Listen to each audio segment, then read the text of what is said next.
The Pakistan's met, unfortunately, another, the power breakdown. It happened a little before midnight last night, and the power breakdown that was caused by, the low frequency in transmission lines. In fact, it also developed in one of the Pakistan's major power breakdown, major power producing plant.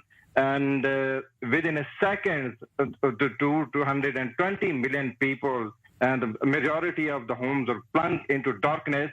And let me tell you, it was one of the bitter power, breakdown in Pakistan, which literally sent the nuclear armed state into darkness.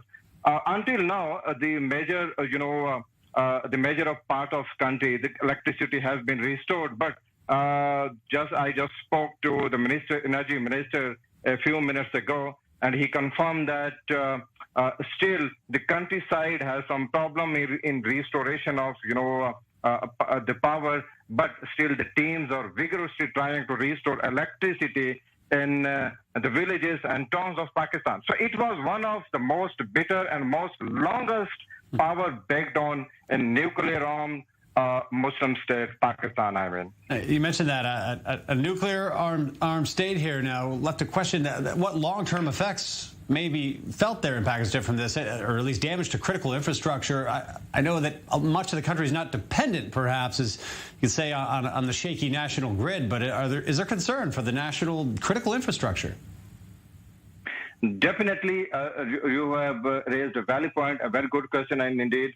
Actually, the problem is the capacity of Pakistan's, electricity production is around about 39,000 megawatts, and the transmission line can only bear the pressure of 22,000 megawatts. So Pakistan desperately needs to improve its electricity, transmission lines, and that is perhaps one of the most reason in Pakistan's and most of the, frequently, in Pakistan, the power breakdown is caused by these poor and poor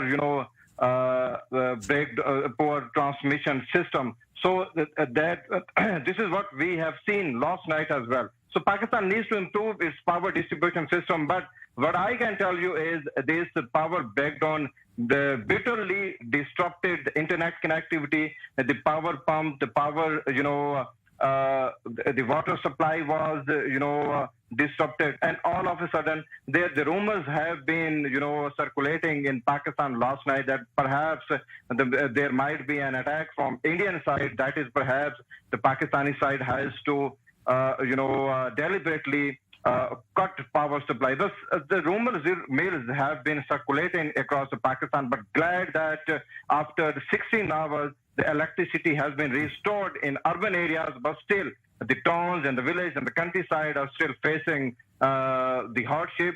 And I am told that the Pakistani authorities are vigorously trying to restore electricity in the countryside, in the village, and small towns. This is what I can tell you at the moment. Now, you mentioned the concerns, the initial concerns that maybe there was an attack from India in this case, but when those lights went out, you mentioned near the middle of the night, how did the word spread of what was going on? What did people, where did they get the information suddenly? And along those lines, is there anger that's been generated towards officials already over this?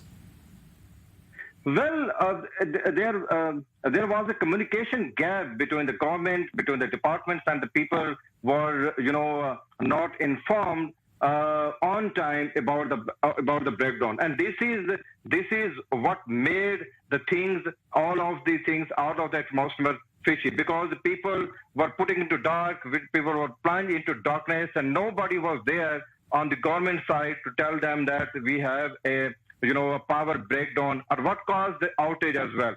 So this communication gap made things most worrisome last night, and even until now, the people have no idea what actually made such type of bitter power breakdown.